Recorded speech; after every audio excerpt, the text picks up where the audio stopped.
मित्रहो, स्वामीजी मद्रासमध्येच असताना काही समर्पित तरुण, त्याचप्रमाणे ज्येष्ठ नागरिक आणि काही शिष्य त्यांच्या भोवती जमा झाले होते. एवढंच नव्हे तर सर्वजण त्यांच्या संपर्कात होते. आणि म्हणून स्वामीजींना असं वाटलं की आपलं ध्येय आणि संघटन हे चांगलं होतंय, आपल्या ध्येयापर्यंत आपण नक्कीच पोहोचू शकू. हा स्वामीजींना आत्मविश्वास आता वाटू लागलेला आहे. मित्रहो, स्वामीजींचा संपर्क अनेक लोकांशी येऊ लागला आणि त्यामुळे एका संस्थेने एक प्रगत मुलाखतीचा कार्यक्रम आयोजित केला होता आणि तो मजकूर एका साप्ताहिक मध्ये येत होता. एका मुलाखतीत त्यांनी तर वैदिक धर्माचे स्वरूप, आदर्श हिंदू धर्म कसा असावा, स्त्री शिक्षणची आजच्या काळाची गरज, श्राद्ध पक्षांची विधी, अशा प्रकारे या विषयावर सुद्धा त्यांनी विचारलेल्या प्रश्नांची उत्तरे दिलेली आहेत. या मुलाखतीच्या सभेचे अध्यक्ष दिवाण बहादूर सर रघुनाथ हे होते आणि ते मुलाखत ऐकल्यानंतर स्वामीजींचे शिष्य झालेले आहेत आणि कारण त्यांच्या अंतःकरणामध्ये ते शब्द भिडलेले आहेत. ही मुलाखत सुद्धा अत्यंत प्रभावी ठरलेली आहे. त्याचप्रमाणे भारत भ्रमणातील अनुभव, श्रीपाद शेलेवरील चिंतन याची पार्श्वभूमी असताना स्वामीजींचे स्वतंत्र विचार होते आणि ते प्रत्येक शब्दामधून व्यक्त होत होते. त्याचे प्रतिबिंब श्रोत्यावर पडत होते. आता इतकंच नाही तर ज्यावेळेस कलकत्त्याला असताना महाविद्यालयीन अध्ययन आणि ब्राह्मो समाजामधील त्यांचा अभ्यास, रामकृष्ण यांच्या सहवासातील आध्यात्मिक अनुभूती, या सर्वांची शिदोरी स्वामीजी जवळ होतीच. त्याचाही अर्थातच प्रभाव होता. स्वामीजी कधी रामायण महाभारतावर बोलत, तर कधी होमर वर्जिल यांच्या महाकाव्याचा आस्वाद घेत असत, तर कधी शेक्सपियरच्या शोकांतिकेचे मर्म ते उलगडून दाखवत असत. कालिदास भवभूती यांच्या साहित्याचे ते कधी कधी वर्णन करत. आणि एवढंच नव्हे तर महाभारतातील जे व्यक्तिचित्र आहेत, द्रौपदी आणि भीम वगैरे, तर त्यांचं सुद्धा व्यक्तिचित्र इतक्या चांगल्या पद्धतीनं ते उभा करत असत की प्रत्यक्ष त्या वातावरणात जाऊन आल्यासारखे श्रोत्यांना, प्रेक्षकांना वाटत असे. ग्रीकांच्या कलेतील वास्तवता ही त्यांच्या शब्दातून व्यक्त होत असे. यानंतर काही शिष्य ज्यावेळेस येत होते त्यावेळेस एकदा काही व्यक्तीही त्यांना भेटायला येत असत.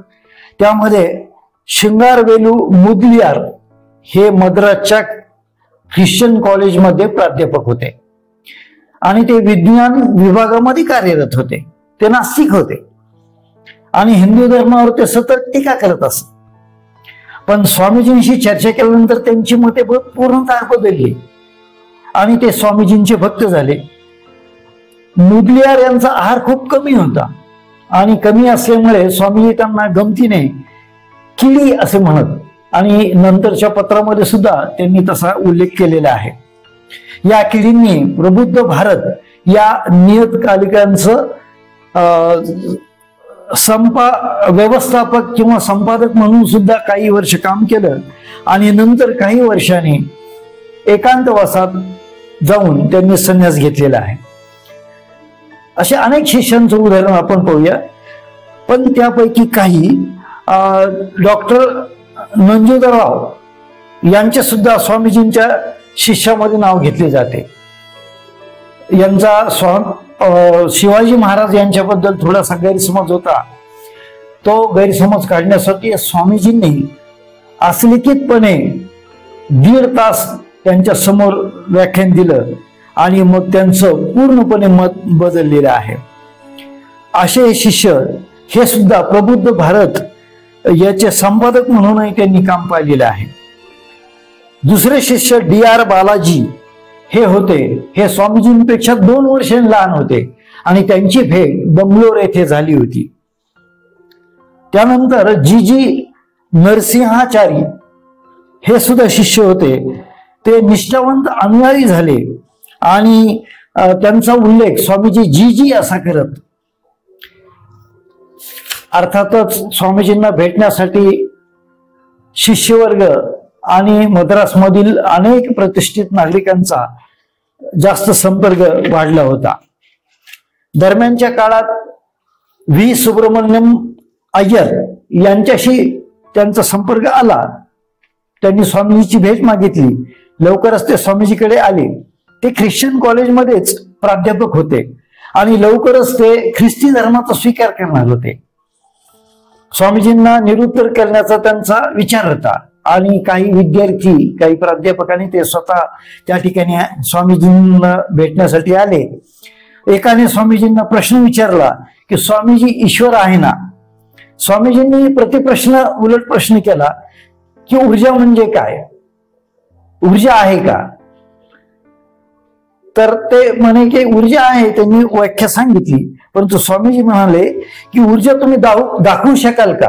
तर ऊर्जा दाखवणं काही शक्य नाही. तसंच ईश्वर दाखवणं सुद्धा शक्य नाही. तो अनुभूतीतून अनुभवावा लागतो किंवा घ्यावा लागतो, हे स्वामीजींनी स्पष्ट केलं.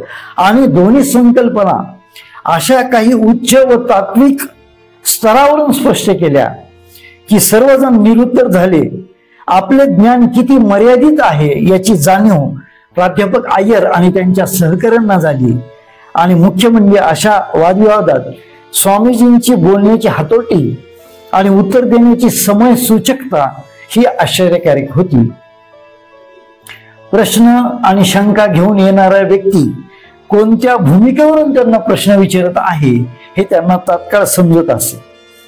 आपण स्वतःच ईश्वर आहोत हे सांगितल्यानंतर, हे समजल्यानंतर आपल्या हातून नक्कीच कोणती चूक होणार नाही. झाली तर एकदम कमी चुका होतील. या विश्वासावर स्वामीजींनी बरेचसे व्याख्यान दिले आणि त्या व्याख्यानामुळं बरेच शिष्य प्रभावित झाले आणि स्वामीजींना आदर्श मानू लागले. मद्रासमध्ये असताना एके दिवशी स्वामीजी असेच समुद्राकाठी फिरत होते. तिथे स्वामीजींना गरीब, अर्धपोटी, अशक्त मुले त्यांच्या आईबरोबर काम करताना दिसत होती. त्यांनी पाहिले त्या मुलांची अत्यंत दीन अवस्था होती. पोट अर्धपोटी असल्यामुळं ते खळगेला गेल्यासारखे, आणि त्यामुळं स्वामीजींचे मन हेलावले, डोळे भरून आले. स्वामी स्वतःशीच पुटले, ईश्वरा, कशासाठी असे मुले जन्माला तू घालतोस? असे अनेक प्रसंग मद्रासमध्ये घडलेले आहेत. परंतु आपण पुढे जाताना पाहणार आहोत की सर्व धर्म परिषदेसाठी अमेरिकेत जाण्यासाठी पैसा उभा करायचा होता आणि हे सगळ्यांना समजलं होतं. त्याला प्रतिसाद म्हणून आलासिंगा पेरुमल यांच्या पत्नीने मोलाची मदत केली. स्वतःचे मोठ्या कष्टाने बनवलेले दागिने विक्री करून पैसा उपलब्ध केला आणि तो या निधीमध्ये दिला होता. मद्रासमधील तरुण पैसा गोळा करतच होते, उभा करतच होते. इकडे स्वामीजीचे शिष्यही वाढत होते. त्यांचे व्यक्तिमत्व फुलत होते. ते शिष्यांना समजत होते. ते विकसित झाले होते. ते जमलेल्या शिष्यांना सांगत की आपल्या धर्म विचारांचा प्रसार करण्याची ही वेळ आली आहे. हिंदू धर्म हा पुन्हा चैतन्यपूर्ण होण्याच्या मार्गावर आहे आणि काही परकीय शक्ती आपल्या धर्माचा बालेकिल्ला उद्ध्वस्त करण्याच्या प्रयत्नात आहेत.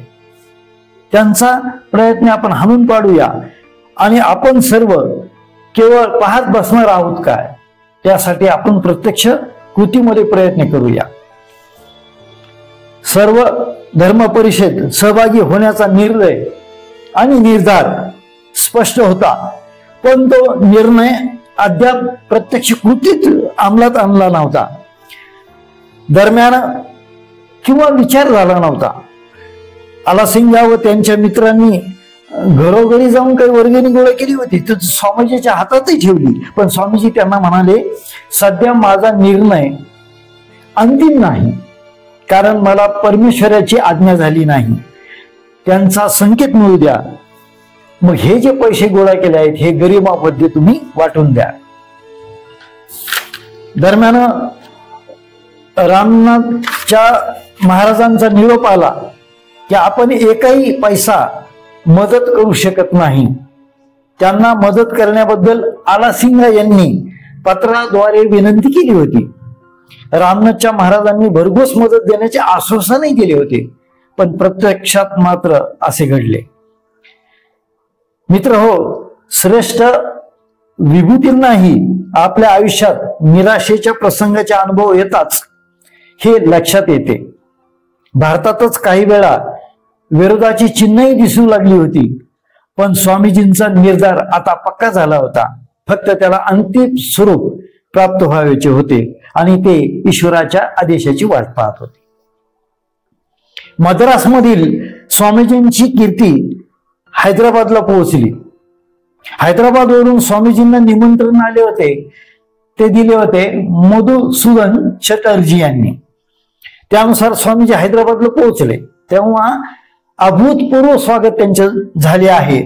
प्रचंड समुदाय रेल्वे स्टेशनवर त्यांच्या स्वागतासाठी एकत्र जमला आहे.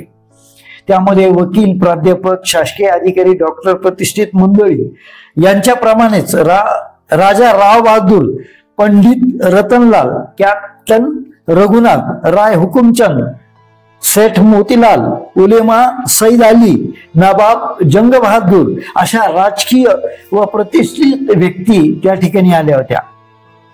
हैदराबादच्या रेल्वे स्टेशनवरील स्वागत अत्यंत उत्स्फूर्त होते, अभूतपूर्व होते. आता मधुसूदन चटर्जी यांच्या घरी स्वामीजींचा निवास होता. त्यातच पुन्हा एक तार आली. पुण्यातील संस्थांनी त्यांना आग्रहाचे निमंत्रण दिले होते, पण स्वामीजींना तुर्तास जाणे शक्य नव्हते, तसे त्यांनी कळवले. आणि अमेरिकेतून आल्यानंतर पुण्यास मी नक्की येईल असे आश्वासनही दिले. याच दरम्यान सिकंदराबादहून आलेल्या अनेक लोकांनी त्यांना महबूब कॉलेजमध्ये व्याख्यानासाठी आमंत्रण दिले. स्वामीजींनी त्या व्याख्यानाचा विषय पाश्चात्य देशामध्ये जाण्याचा माझा उद्देश हा विषय घेतला होता. सुंदर इंग्रजी, सखोल विचार, व्यापक दृष्टिकोन, आकर्षक वक्तृत्व आणि मंत्रमुग्ध करणारा त्यांचा आवाज यामुळे श्रोत्यांचे भान हरपले. स्वामीजींच्या विवेचनाला उदात्ततेचा, तात्विक चिंतनाचा आणि देशप्रेमाचा स्पर्श होता. आपल्या मातृभूमीचे पुनरुत्थान घडून आणावे व त्यासाठी वेद मधील तत्वे जगासमोर ठेवून भारत देशाची आध्यात्मिक विचारधारा पाश्चिमात्य देशात सांगावी आणि तिथून विज्ञान, तंत्रज्ञान आणि पैसा भारतात आणावा हा उद्देश त्यांनी सांगितला. तो प्रेक्षकांना भावला, त्यांच्या हृदयापर्यंत पोहोचला. आणि दुसऱ्या दिवशी त्यामुळे स्वामीजींना हैदराबादच्या निजामाचे निमंत्रण आले.